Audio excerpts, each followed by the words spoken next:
The single biggest mistake new dropshippers make can quietly cost them upwards of $5,000 before they even make their first sale. It's not choosing the wrong product, and it's not bad marketing. It's a fundamental misunderstanding of the true startup capital required to compete effectively today, leading countless aspiring entrepreneurs into a financial sinkhole. Many are lured by the promise of no inventory, no upfront costs, but that narrative is dangerously outdated. To really succeed, you need to budget for far more than just a Shopify subscription. We're talking about essential tools, advertising, and even legal considerations that simply didn't exist a few years ago.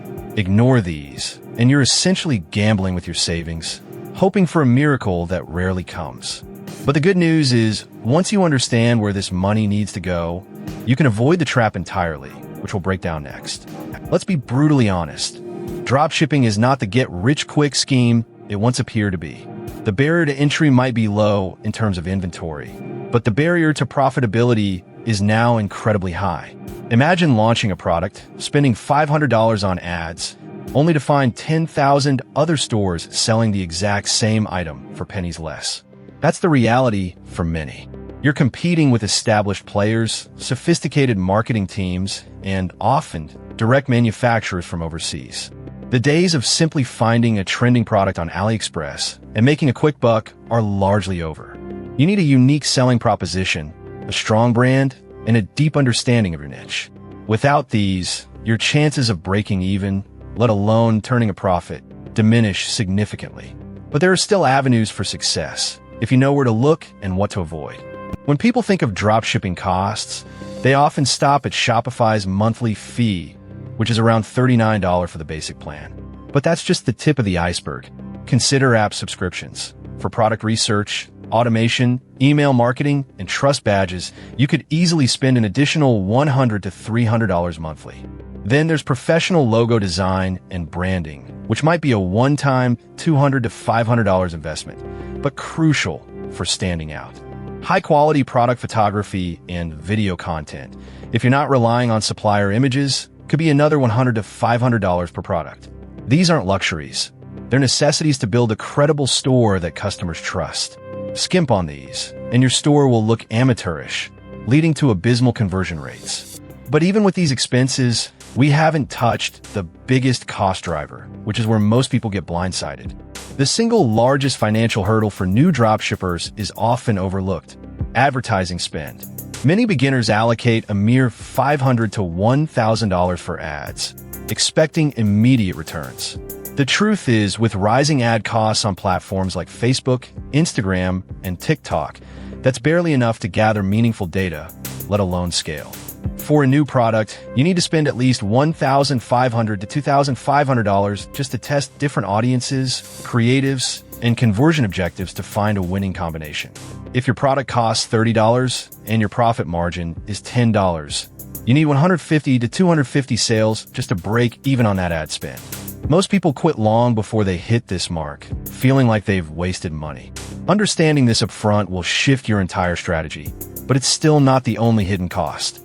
Another often ignored expense, especially for US-based dropshippers, is legal and compliance costs. While not always upfront, neglecting these can lead to far greater financial penalties down the line. Setting up an LLC to protect personal assets can range from $100 to $500 depending on your state. Then there's sales tax compliance. As an e-commerce business, you might need to register for sales tax permits in multiple states where you have economic nexus, which can be complex and involve quarterly filings. Tools to automate this can cost $30 to $100 monthly. Beyond taxes, product liability and consumer protection laws mean you need clear terms of service, privacy policies, and refund policies on your site. Generic templates might cost $50 to $150, but customized legal advice can easily run in the hundreds. These might seem like minor details, but they protect your business from significant legal exposure. Imagine the scenario: you finally get sales, but then a flood of customer service inquiries hits. Where's my order? This product is broken. I want a refund. Many dropshippers underestimate the time and potential financial drain of customer service. If you're sourcing from overseas, shipping times can be long, leading to impatient customers. Managing returns, refunds, and chargebacks can quickly eat into your profit margins. A single chargeback can cost you the product's value, shipping, and an additional $15 to $25 fee from your payment processor. If you don't respond to disputes quickly and professionally, you risk losing your payment processing account entirely. For a new business, allocating 10 to 15 hours a week just to customer service isn't uncommon, a cost often overlooked when calculating profit. But there's a way to mitigate this, which we'll explore in a moment. The typical profit margin for dropshipping, after all expenses, is far lower than most people assume. While a product might sell for $50 and cost you $20 from the supplier, leaving a $30 gross profit, that's not your net. Factor in payment processing fees, 2.9% plus 30 cents per transaction, Shopify fees, app subscriptions, advertising costs, and potential refunds/returns. A realistic net profit margin for a well-run dropshipping store today is often in the 10 to 20% range. This means to make a substantial income, say $5,000 per month, you need to generate $25,000 to $50,000 in monthly sales. This requires significant ad spend and a highly optimized operation. The days of 40 to 50% net margins are largely a myth for general dropshipping. Understanding this realistic margin is crucial for setting achievable goals. Choosing the right supplier is paramount, and is where many beginners make critical errors. Relying solely on the cheapest option from platforms like AliExpress often leads to inconsistent quality, unreliable shipping times, and poor communication, directly impacting customer satisfaction and your brand reputation. A better strategy involves vetting suppliers thoroughly. Look for those with a proven track record, clear communication, and ideally, an option for branded packaging or private labeling, even if it costs a bit more.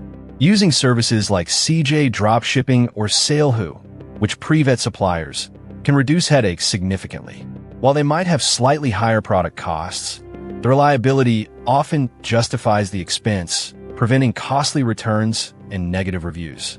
The hidden cost of a bad supplier can be your entire business, but how do you find the right products to pair with them? Effective product research in 2026 goes far beyond simply looking for trending items. You need to identify products with a high perceived value, low competition, and a strong problem-solving aspect. Tools like Google Trends, SEMrush, and even TikTok's Creative Center can offer insights into emerging niches. Don't just look at what's selling. Look at what problems people are discussing online. For example, instead of a generic phone case, consider a specialized phone case that offers enhanced privacy or fits a specific niche like outdoor adventurers. A product that solves a specific pain point allows for higher pricing and easier marketing. Aim for products that are hard to find in local stores and have a wow factor. But even the best product can fail without a compelling brand story. In a saturated market, your brand is your differentiator. Don't just be another generic dropshipping store selling the same gadgets. Develop a unique brand identity, a story that resonates with your target audience. Are you about sustainability, innovation, or convenience? For example, if you're selling eco-friendly kitchen gadgets, your brand voice should reflect that commitment to the environment. Use consistent colors, fonts, and imagery across your website, social media, and email communications. This builds trust and makes customers more likely to choose you over a faceless competitor. It also allows you to command higher prices.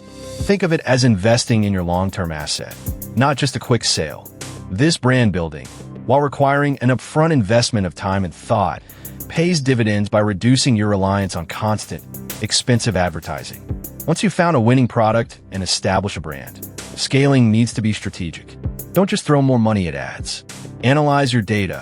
Which ad creatives are performing best? Which audiences are converting? Optimize your website for speed and mobile responsiveness. Consider email marketing automation to capture abandoned carts and build customer loyalty, which can generate sales for pennies on the dollar compared to acquiring new customers. For example, a well-crafted email sequence can recover 10 to 15% of abandoned carts. As your sales grow, explore options for express shipping or even holding a small amount of inventory in a US-based 3PL, third-party logistics, warehouse for your bestsellers. This reduces shipping times and improves customer satisfaction, but also requires a more sophisticated operational setup. However, there's one final crucial piece often missed. One of the most underestimated assets for dropshippers in 2026 is community. Trying to navigate this complex landscape alone is incredibly difficult. Join online forums, Facebook groups, or Discord servers dedicated to dropshipping and e-commerce. Learn from others' mistakes, share successes, and ask for advice. The collective knowledge of a community can save you countless hours and thousands of dollars by helping you avoid common pitfalls or pointing you towards better tools and strategies. This isn't about copying, it's about learning and adapting. Think of it as a free mastermind group. While the internet is full of gurus selling courses, genuine communities offer unfiltered, real-world advice that can be invaluable for refining your approach and staying motivated when challenges inevitably arise. But what's the ultimate takeaway from all this? The truth about dropshipping in 2026 is that it's still a viable side hustle, but only for those who approach it with realistic expectations, a solid budget, and a long-term strategy. It's not passive income. It's a real business requiring real work and investment. If you're looking for other ways to generate extra income without the high upfront ad costs, you might be wondering about local service businesses. If you want to see how starting a small, service-based business in your local community could generate $1,000 to $3,000 a month with minimal startup capital, check out our video on 5 local side hustles with high demand in your city next. And if you found this breakdown helpful, hit that subscribe button for more realistic side hustle strategies.